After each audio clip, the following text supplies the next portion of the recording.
He's one of the most recognizable faces on the planet.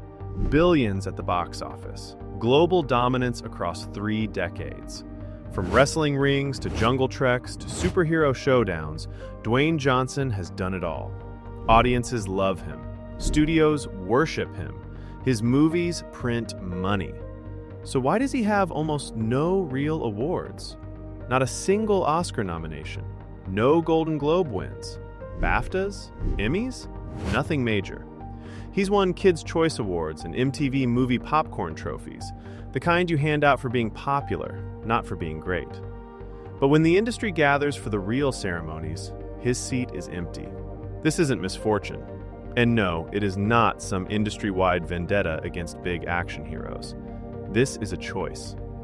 To understand why Dwayne Johnson has no major awards, you have to first understand how he became Dwayne Johnson.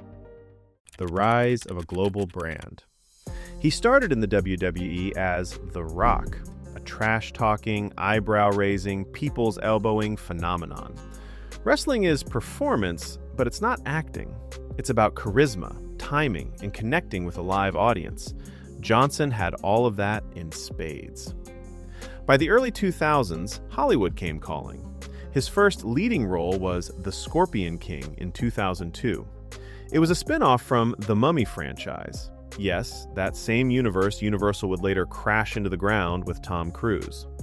Johnson's film made $180 million on a $60 million budget. Success, right? But critics hated it. And Johnson's early career was littered with similar results. Doom, 2005, flopped. The Game Plan, 2007, made money but was dismissed as kiddie fare. He was not a serious actor. He was a wrestler pretending. Then came the reinvention. Johnson stopped chasing leading man action roles and started leaning into what actually worked: his humor, his self-awareness, and his absurd level of charm. He showed up in Get Smart, 2008, as a scene-stealing spy. He voiced a demigod in Moana, 2016, and somehow made a song called You're Welcome into a cultural moment. He joined the Fast and Furious franchise as Luke Hobbs, a role that required zero vulnerability but maximum presence. Jumanji, Welcome to the Jungle, 2017, turned him into a teenage girl trapped in The Rock's body, and he played it perfectly. These were far from prestige films. They were crowd pleasers, yet they made billions. Here's the key idea. Dwayne Johnson became a brand engineered for mass appeal. Studios trust him to sell tickets, not win awards. And for over a decade, that was more than enough. But somewhere along the way, the box office success created a blind spot. While Johnson was dominating the global market, a very different group of actors was dominating award season, and the gap between those two worlds would only grow wider. The awards gap. So, let's get specific. What awards does Dwayne Johnson actually have? He's won 12 Kids' Choice Awards for Favorite Movie Actor. He has multiple MTV Movie and TV Awards, Best Action Performance, Best Duo, and Best Hero. He's got People's Choice Awards out the wazoo. These are fan-voted trophies. They measure popularity, not craft. They're the equivalent of winning your high school's Most Likely to Succeed. Nice for the ego, meaningless for the resume. Now let's look at the other side, the industry-voted awards. Oscars? 0 nominations. Golden Globes? 0 wins. 1 nomination for Moana's You're Welcome in the Best Original Song category, and that nomination went to the songwriters, not to Johnson. BAFTAs? Nothing. Screen Actors Guild Awards? He's won for ensemble in Fast and Furious 7 and Jumanji, but never for individual acting. Emmys? He's hosted Saturday Night Live 5 times, never nominated. The Critics' Choice Awards? The Independent Spirits? The Gothams? Empty. In 20 years of leading Hollywood blockbusters, Dwayne Johnson has exactly 0 major industry acting awards. Not 1. Now, you might say, well, action stars never win Oscars, and you'd be mostly right.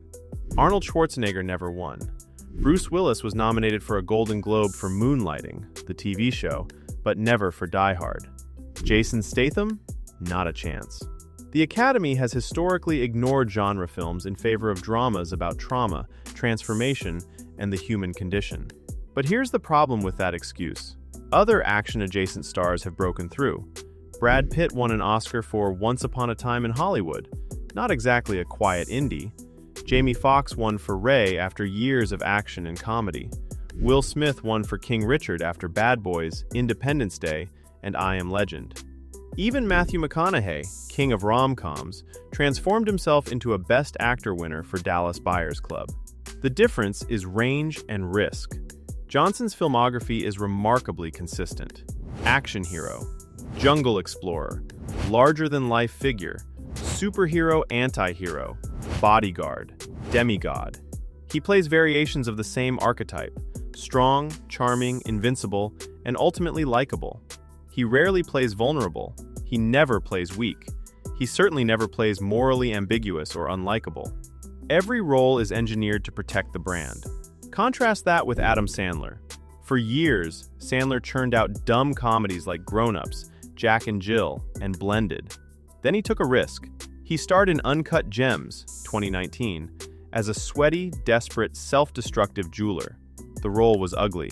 The character was unlikable. And Sandler delivered the performance of his life. He didn't win the Oscar, but he finally proved he could act. The respect followed. Johnson has never had his Uncut Gems moment because he won't risk the brand. Here's the key idea. Hollywood rewards range and risk, not repetition. And Dwayne Johnson has spent 20 years repeating a formula that works for the box office but fails for the award circuit. The question is whether he cares. The brand versus the actor. Here's where the conversation shifts from why doesn't he win awards to does he even want to? Because Dwayne Johnson has gone beyond being just an actor to becoming a business empire. In 2012, Johnson and his ex-wife Dani Garcia founded 7 Bucks Productions. The name references his early WWE career when he had just $7 to his name. Today, 7 Bucks is a content machine, producing films, TV shows, documentaries, and even the XFL Football League. Johnson doesn't wait for Hollywood to offer him roles. He develops his own projects, controls his own schedule, and protects his own image with an intensity that rivals any studio executive. That image is carefully curated. Johnson is never the bad guy. He's never the loser. He's never the coward. He's never even morally complicated. In Fast and Furious, he's the tough but fair cop. In Jumanji, he's the confident, funny avatar. In San Andreas, he's the heroic rescue pilot. In Central Intelligence, he's the loyal best friend. Even in Black Adam, where he played an anti-hero who kills people, the film bent over backward to make him sympathetic. A slave who fought back, a man who lost his son, a ruler protecting his people. No genuine darkness, no real edge. These are strategic choices. Johnson has said repeatedly that he wants to make family-friendly and global entertainment. That means no R-rated dramas about addiction, no indie films about broken marriages, no art house roles where he plays a struggling father or a corrupt politician. Those films might win awards, but they also risk alienating his core audience of kids, families, and international markets where Johnson's brand of clean, heroic masculinity travels effortlessly. So what's the trade-off? More control equals less artistic risk. Less risk equals fewer awards. Think about the actors who win Oscars. They don't control their image. They surrender to the role. Christian Bale lost 60 pounds for The Machinist and then gained 100 for Batman Begins. Joaquin Phoenix improvised a documentary about a fake rapper and spent a year developing the Joker's laugh. Brendan Fraser put on a fat suit and prosthetic body to play a 600-pound reclusive English teacher in The Whale. He won the Oscar, but he also disappeared from Hollywood for years before that role. He had nothing to lose. Johnson has everything to lose, and he knows it. Rock is the character, and that character cannot be seen as weak, broken, or pathetic. The moment Johnson plays a role that damages the brand, that makes audiences question his invincibility or his likability, he risks undermining the entire empire he's built. so he doesn't take those roles.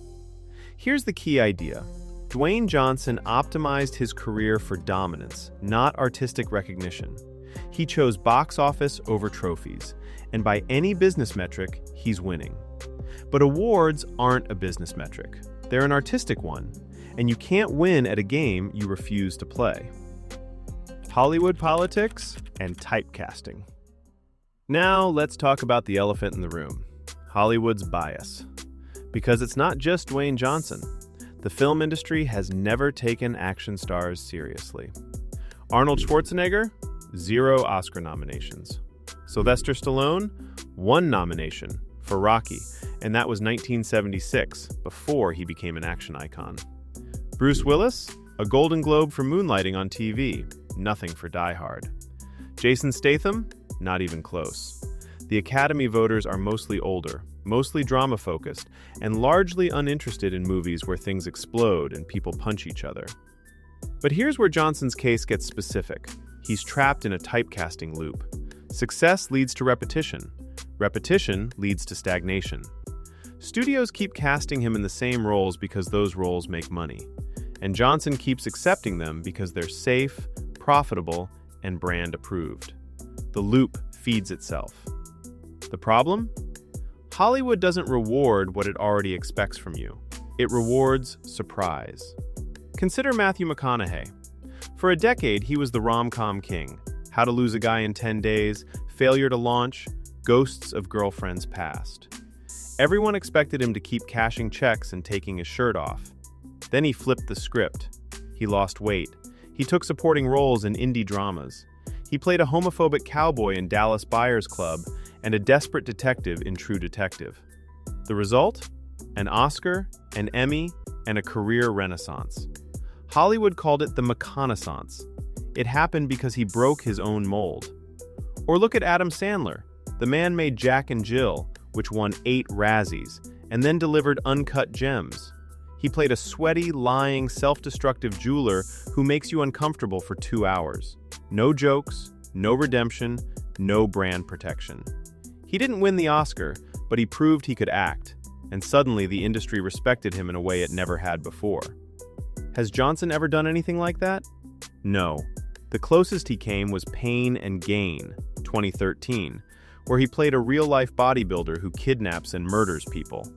That was dark, that was risky, and the film bombed. Johnson retreated immediately to safe territory and never looked back. The industry bias against action stars is real, but Johnson has done nothing to overcome it.